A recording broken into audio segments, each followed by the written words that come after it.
तर सर्वांना नमस्कार. मी आज या छोट्या विद्यार्थ्याचा एक बाईट घेतोय. हा आहे अनुज अनिल कांबळे. हा अनिल सिंपलचा आहे आणि त्याचा हा मुलगा. तर आज याची बाईट घेण्याचं मुख्य कारण म्हणजे जे तालुकास्तरीय शालेय विज्ञान प्रदर्शन झालं होतं याच्यामध्ये अनुजचा तालुकास्तरीयमध्ये द्वितीय क्रमांक आला. तर आपण त्याला प्रत्यक्षात विचारूया की त्याचा विज्ञानाचा प्रयोग कसा होता, त्याबद्दल काय माहिती आहे आपण त्याच्याकडून जाणून घेऊया. तर अनुज, मला सांग, जे तालुकास्तरीय विज्ञान प्रदर्शन जे झालं त्याच्यामध्ये तुझा प्रयोग कसा होता आणि काय, याबद्दल अधिक माहिती तू सांग. नमस्कार, मी अनुज अनिल कांबळे. मी इयत्ता 7वी मध्ये शिकतो. मी मूळचा तुळजापूर तालुक्यातील सिंपळ या गावामध्ये शिकतो. माझी शाळा एकलव्य प्राथमिक आश्रमशाळा यमगरवाडी मंगरूळ, तालुका तुळजापूर, जिल्हा धाराशिव. विकसित आणि आत्मनिर्भर भारतासाठी स्टेम म्हणजे science, technology, engineering and mathematics. तर उपविषय म्हणजे उदयोन्मुख तंत्रज्ञान. आमच्या मॉडेलचे नाव AI handwriting doctor and FLN बडी. सध्याचे युग हे तंत्रज्ञानाचे युग म्हणून ओळखले जाते.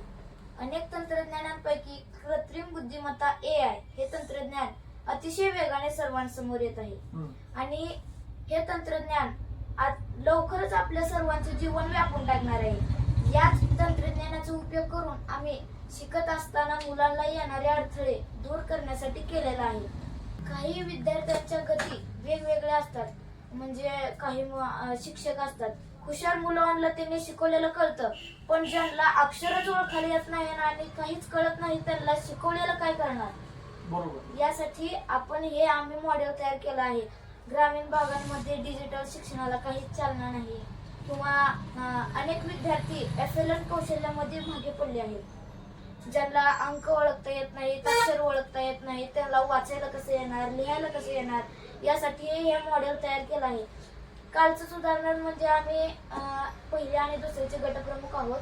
तर आम्हाला त्यांच्या अक्षरावरून असं दर्शवून येते की त्यांचे अक्षर तिरकट असतात किंवा मोठेच असतात, छोटेच असतात, सुरेखन असतात, शब्दात अंतर कमी, शब्दात अंतर जास्त, अशा पद्धतीच्या चुका त्यांच्या अक्षरात आढळतात.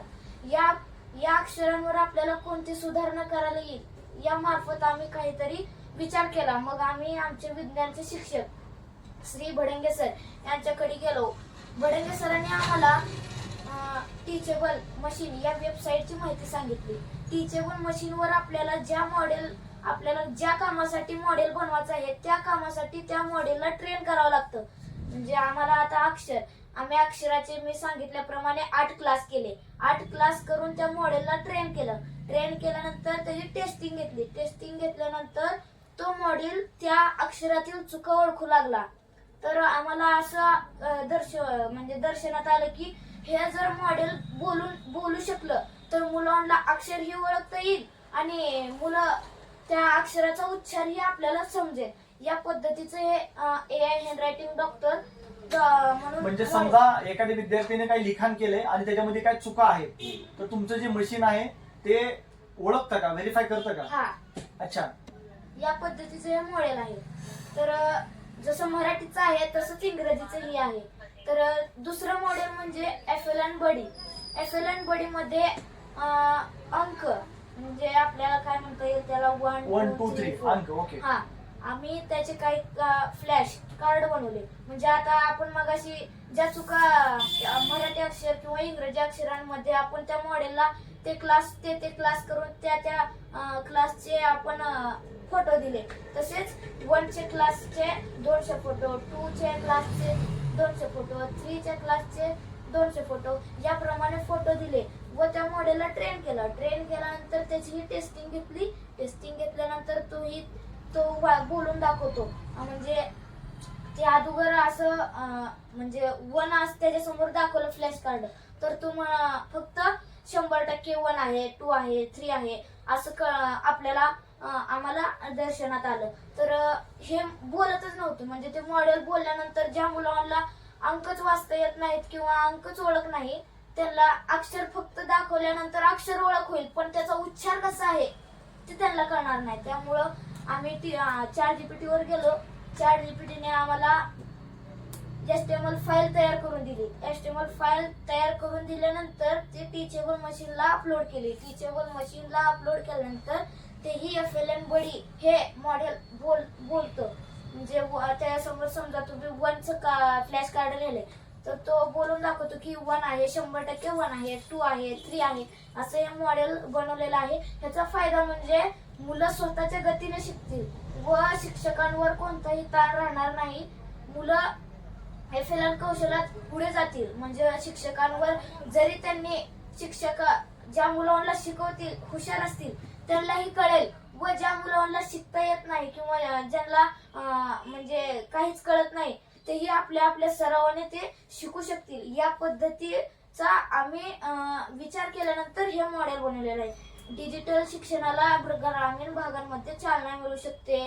कमीत खर्चामध्ये आपल्याला मूलभूत शिक्षणाची प्रगती मुलांच्या सगळ्या बुद्धिमत्तेत होऊ शकेल. या पद्धतीसाठी हे मॉडेल तयार केलेलं आहे. सध्या परवाच आमच्या तालुकास्तरीय विज्ञान प्रदर्शनाच्या आपसिंग्या या गावामध्ये स्पर्धा झाल्या. त्यामध्ये आपल्या शाळेने 2य क्रमांक मिळवलेला आहे व हे मॉडेल जिल्हास्तरीयला निवडले आहे. या पद्धतीत मी देव कांबळे आणि अनुज कांबळे म्हणजे मी स्वतः आणि माझा एक मित्र आहे, हे आम्ही दोघं मिळून हे मॉडेल आता जिल्हास्तरीयला म्हणजे प्रेझेंटेशन करणार आहोत. 7वीतला चिमुकला आहे. अत्यंत व्यवस्थित त्यानं माहिती दिलेली आहे. AI हे फक्त देशभरातच नाही तर जगभरात धुमाकूळ घालतोय आणि तेच AI आता येणाऱ्या प्रत्येक क्षेत्रामध्ये असणार आहे. आपण तर याच्या प्रोजेक्टचं होतं AI हँडरायटिंग डॉक्टर. म्हणजे तिथं सुद्धा AI आले.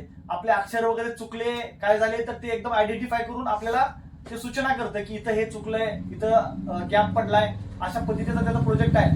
अतिशय जबरदस्त त्याचा प्रोजेक्ट आहे आणि आता त्याचा जिल्हास्तरीयला त्याची निवड झाली आहे. तर आपण मनापासून त्याला जिल्हास्तरीयसाठी शुभेच्छा देऊ. खूप खूप धन्यवाद.